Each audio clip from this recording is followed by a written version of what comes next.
नमस्कार दोस्त, आप सभी का स्वागत है आपके अपने YouTube चैनल पर। उत्तर प्रदेश राजर्षि टंडन मुक्त विश्वविद्यालय प्रयागराज के परीक्षाओं में कोई भी पाठ्यक्रम आपका हो, BA BSc BCom MM SC MCom या कोई भी एकल विषय हो या डिप्लोमा हो, ठीक है, या सर्टिफिकेट कोर्स हो, सभी पाठ्यक्रमों में आपको कॉपी कैसे लिखना है, कितने पेज की कॉपी होती है, डिटेल में एक एक करके सब कुछ एक ही वीडियो में आपको स्पष्ट रूप से बताएंगे। वीडियो को लास्ट तक देखिएगा। सबसे पहले हम कवर पेज पर कैसे भरना है, इसको फिलअप करना है, इसको बताएंगे। फिर आपका पैटर्न बताएंगे कि आपको कितने सेक्शन हैं, कितने प्रश्न आते हैं, इन सब पर डिटेल से आपको एक एक चीज़ें बताएंगे। चैनल पर नए हो तो चैनल को सब्सक्राइब कर लीजिएगा। आपको यूट्यूब चैनल पर एक प्लेलिस्ट मिल जाएगी UPRTOU के नाम से, उसमें सारी डिटेल आपको जो भी राजर्षि टंडन मुक्त विश्वविद्यालय से संबंधित अपडेट हैं वह वहाँ पर मिल जाती हैं। तो चैनल को सब्सक्राइब कर लीजिएगा ताकि ऐसे ही अपडेट आपको लगातार मिलती रहे।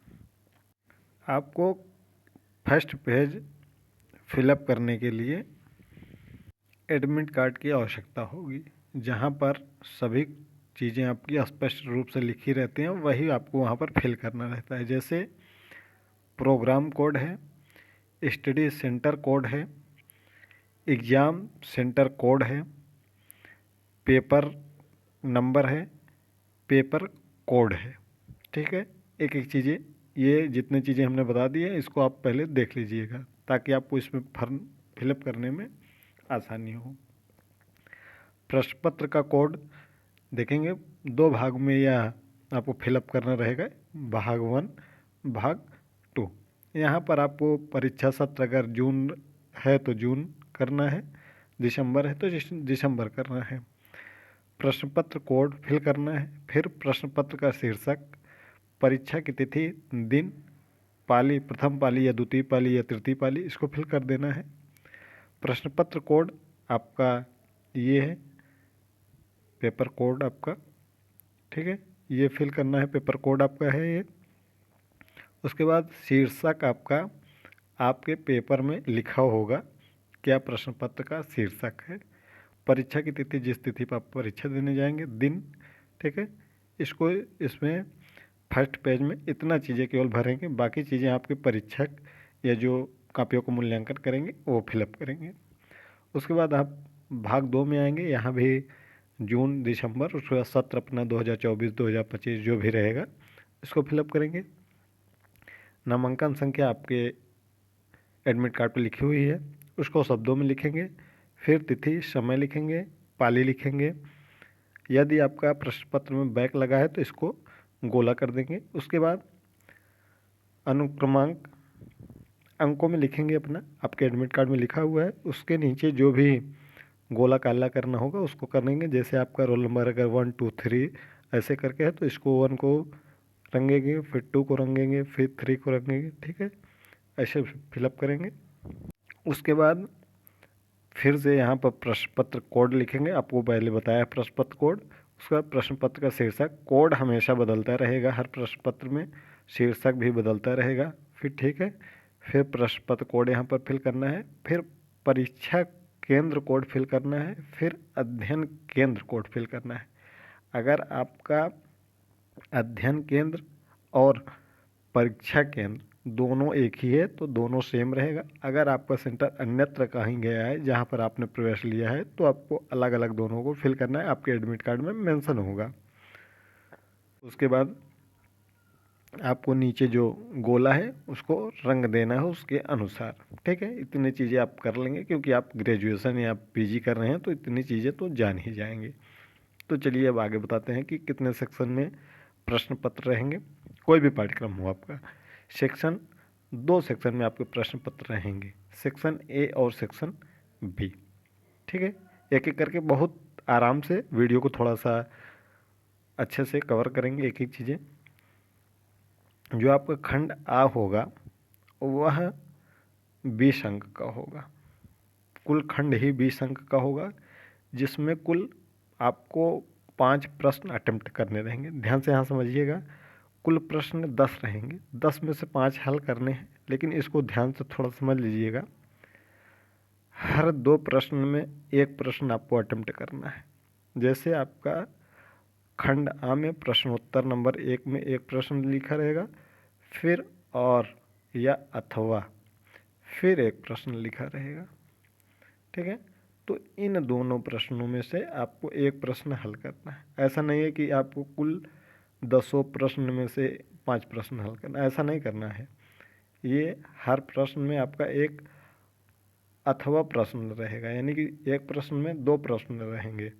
उन दोनों प्रश्नों में से 1 प्रश्न को आपको हल करना है। तो समझ गए होंगे कि आपको कुल 5 प्रश्न हल करने हैं। 5 प्रश्न ही रहेंगे, एक प्रकार से कहा जाए तो दोनों ऑब्लिक करके रहेंगे। ठीक, और ये जो प्रश्न रहेंगे, ये हर प्रश्न आपके 4-4 अंक के होंगे। 4-4 अंक के होंगे, यानी कि 5 प्रश्न हैं, तो कुल यह सेक्शन आपका 20 अंक का है। इसको शब्द आपको 100 शब्द में लिखना है। 100 शब्द का मतलब होता है कि आपको 1 पेज में 1 प्रश्न लिखना है और पेज को पूरा भर देना है। ऐसा नहीं है कि 4 लाइन 5 लाइन लिख के अगले पेज पे, ऐसा नहीं करना है। आपको केवल और केवल 1 पेज लिखना है और पूरे पेज को फिल करना है, यानी कि यह सेक्शन आपका 5 पेज कवर करेगा। अब हम आते हैं दूसरे सेक्शन पर, जहाँ पर अगला सेक्शन आपका 50 अंक को होगा। कुल आपके 10 प्रश्न रहेंगे, जैसे ही उसमें है वैसे इसमें है। ऑब्लिक करके 1 प्रश्न रहेगा, फिर अथवा रहेगा उसमें, फिर उसमें से तो 2 प्रश्न रहेंगे, आपको 1 प्रश्न अटेम्प्ट करना रहेगा, यानी कि कुल 10 प्रश्न हल करना है आपको 5 प्रश्न। ठीक है, और जो शब्द होंगे वह 350 से 400 शब्द होंगे, यानी कि आपको 4 पेज में यह प्रश्न हल करना है। 4 पेज में, तो 4 पेज का मतलब है 5 प्रश्न आपको हल करने हैं, तो कुल 20 पेज आपको इसमें देना है। समय आपका 3 घंटे है, आपको पता ही है। तो समय कैसे डिवाइड करना है, आपको 1 घंटे सेक्शन फर्स्ट देना है और 2 घंटे सेक्शन सेकंड देना है। ठीक है, 1 घंटे में 5 प्रश्न हैं, यानी कि 60 मिनट में आपको 5 प्रश्न करना है, तो 12 मिनट में लगभग 1 प्रश्न आपको हल कर देना है। और दूसरा सेक्शन आपका 120 मिनट में आपको 5 प्रश्न हल करने हैं, तो लगभग 24 मिनट में आपको यह सेक्शन हल कर देना है। कुल आपका 70 अंक का प्रश्न पत्र होता है। 30 अंक आपको अधिन्यास में मिल जाएंगे। यह 70 अंक में अगर आप अच्छे से कवर करेंगे तो आराम से आपके 50 से 55 अंक, जैसे हमने बताया है, मिल जाएंगे। आपके लगभग 25 पेज आपको लिखना है कम से कम। अगर आप और लिख सकते हैं तो और लिख दीजिएगा 3 घंटे में। चलिए और आगे बात करते हैं। आपको प्रश्न के उत्तर देने के लिए कुछ बिंदुओं का विशेष ध्यान रखना पड़ेगा। खास तौर पर सेकंड सेक्शन में आपको प्रस्तावना एक पहले लिखना होगा। कुछ उस प्रश्न की परिभाषाएं लिखनी होगी, जो उस प्रश्न के बारे में कुछ बेसिक उत्तर देने होंगे, वह ज़रूर दीजिए। जो प्रश्न में पूछा गया है उसके उत्तर ज़रूर दीजिए और उसके पक्ष विपक्ष पर भी प्रकाश डालिए और कुछ अपने से निष्कर्ष उस पर ज़रूर लिखिए। अब जो आपका व्यू है, जो आपने पढ़ा है, उसके अलावा आपका जो व्यू है उस पर ज़रूर प्रकाश डालिए। कुछ बेसिक बातें जो परीक्षा हाल में देनी है। आपकी जो उत्तर पुस्तिका है वह 30 पेज की है, तो हमने आपको बता ही दिया 25 पेज आपको कम से कम लिखना ही है। शार्ट में 5 पेज और दूसरे खंड के लिए 20 पेज, इतना तो ज़रूर लिखना है। अगर आप कुछ और लिख सकते हैं तो लिख सकते हैं, थोड़ा सा बढ़ा दीजिएगा, 5 पेज तो आपके पास एक्स्ट्रा है ही। समय आपका 3 घंटे है। पेन आपको केवल नीली और काली पेन का प्रयोग करना है और किसी अन्य पेन का नहीं। उत्तर पुस्तिका में लाइन नहीं खींचना है, इसको विशेष ध्यान रखना है कि आप लोग क्या करते हैं इधर लाइन खींच दिए, इधर लाइन खींच दिए, ऊपर खींच दिए, नीचे खींच दिए, उसके बाद 4 लाइन लिख दिए तो एक पेज भर गया। ऐसा नहीं करना है। आपको अगर लाइन खींचना है तो एक साइड में केवल लाइन खींच दीजिए, हल्की सी पतली सी ऊपर से नीचे तक बस। और आपको लाइन बहुत नहीं खींचना है। आपको सबसे ऊपर लिखना है खंड आ, और उसके बाद उसमें प्रश्नोत्तर नंबर, ठीक है, बस 2 लाइन। उसके बाद डायरेक्ट उत्तर आपको लिखना है। और थोड़ा सा ध्यान यह देना है कि आपको जो भी सेक्शन हल करना है वह सेक्शन आप क्रमबद्ध तरीके से करिए। चाहे आप कोई भी सेक्शन उठा सकते हैं, दोनों सेक्शन में से जो भी सेक्शन करिए उस सेक्शन को कंप्लीट करिए। यानी कि अगर खंड आ आप कर रहे हैं तो खंड आ के 5 प्रश्न करके तभी आप खंड बा पे जाइए। ऐसा नहीं होना चाहिए कि आप खंड एक प्रश्न खंड आ से कर रहे हैं, एक प्रश्न खंड बा से कर रहे हैं, एक प्रश्न खंड आ से, फिर एक प्रश्न। ऐसे करने पे आपके अंक कम होते हैं। जब भी करिए, चाहे जो आप चाहें तो खंड बा से ही स्टार्ट कर सकते हैं, खंड बा के 5 प्रश्न कर सकते हैं, उसके बाद खंड आ के 5 प्रश्न कर सकते हैं। आपको शब्द सीमा का विशेष ध्यान रखना है कि जो शब्द सीमा बोली गई है, ऐसा ना हो कि 60 में अगर 100 शब्द बोला गया है तो पता चल रहा है कि आप 2 पेज लिख दे रहे हैं, लगभग 200 या 150 शब्द, 200 शब्द, तो आपको अंक फिर उतने ही मिलने हैं। तो आप ज़्यादा लिखने से आपको कोई फ़ायदा नहीं होने वाला है। वहाँ आपका घाटा हो जाएगा। जहाँ आपको 350 से 400 शब्द लिखने हैं, वहाँ पे आपके लिए समय कम हो जाएगा। तो इसका ध्यान रखना है कि आपको जो 100 शब्द वाले प्रश्न हैं उनको एक पेज से ज़्यादा नहीं देना है आपको समय, ठीक है।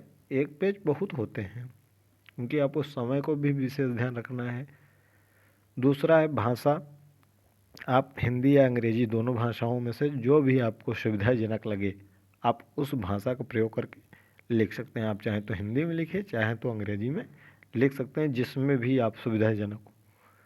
दूसरा तीसरा कुछ है कि आपको फैक्ट लिखना है। जो भी लिखना है, ये नहीं है कि इधर उधर लिख दें। फैक्ट लिखने पर अधिकांश ज़्यादा से ज़्यादा नंबर मिलते हैं।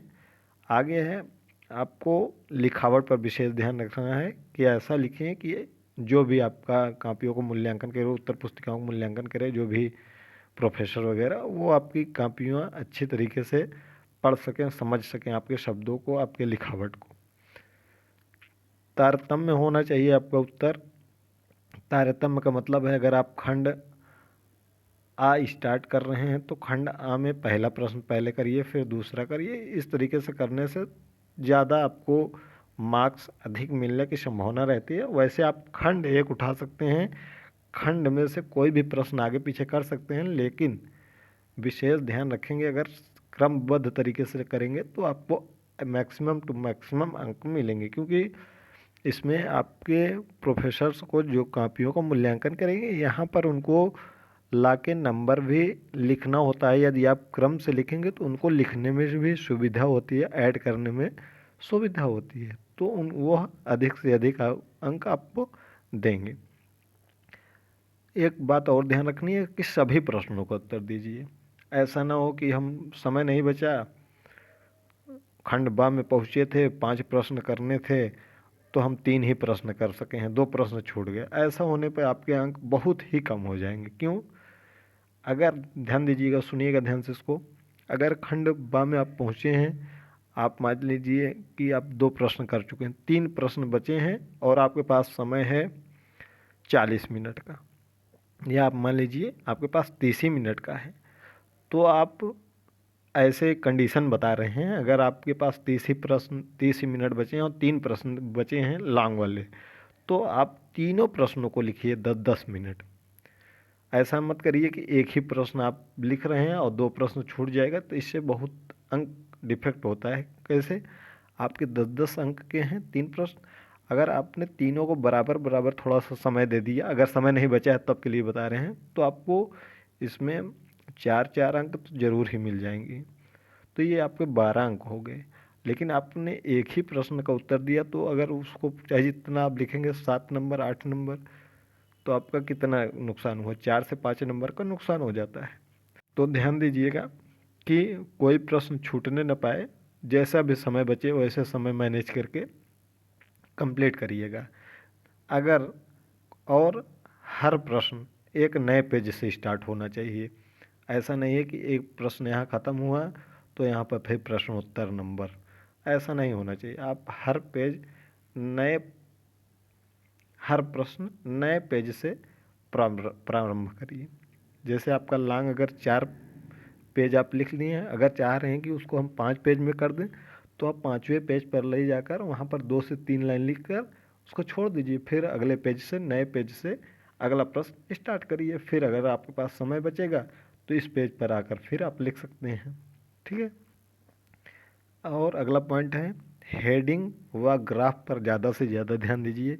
जो भी चीज़ें आप लिखें उनको हेडिंग अगर आप बनाकर जितना ज़्यादा से ज़्यादा लिख सकते हैं, हेडिंग, ठीक है। और ग्राफ, अगर जिसको हेडिंग बनाना आ गया उसके अंक फिर इस विश्वविद्यालय में कहीं भी नहीं जाने वाले हैं और वह टॉपर की लिस्ट में ज़रूर आ जाएंगे अगर वो हेडिंग और ग्राफ पर ध्यान दे दिए तो। और आप अगर इस विश्वविद्यालय में किसी भी पाठ्यक्रम में हो, क्योंकि सभी पाठ्यक्रमों का 70 अंक का पेपर है, तो 70 अंक में आसानी के साथ अगर ऐसे आप प्रयास करेंगे तो 50 से 55 अंक आपके कहीं नहीं गए। और आपकी लिखावट सही है तो आपके 60% नंबर भी आ सकते हैं। 60 नंबर 70 में, ठीक है। तो इन सब बेसिक बातों का थोड़ा सा ध्यान रखिएगा जितनी बातें बताई गई हैं। अगर इन सब बातों का ध्यान रखेंगे कितने मिनट में क्या करना है, तो दिमाग में आपके फीड रहेगा तो बहुत ही अच्छे अंक मिलेंगे। कोई और डाउट होगा तो कमेंट बॉक्स में कमेंट करिएगा। चैनल पर नए हो तो चैनल को सब्सक्राइब करके बेल आइकन प्रेस कर लीजिएगा। कॉपी कैसे लिखना है इस संबंध में कोई भी आपके सुझाव हों या कोई आपको दिक्कत महसूस हो रही है उसमें, कोई भी चीज़ें समझने में, तो ज़रूर बताइएगा।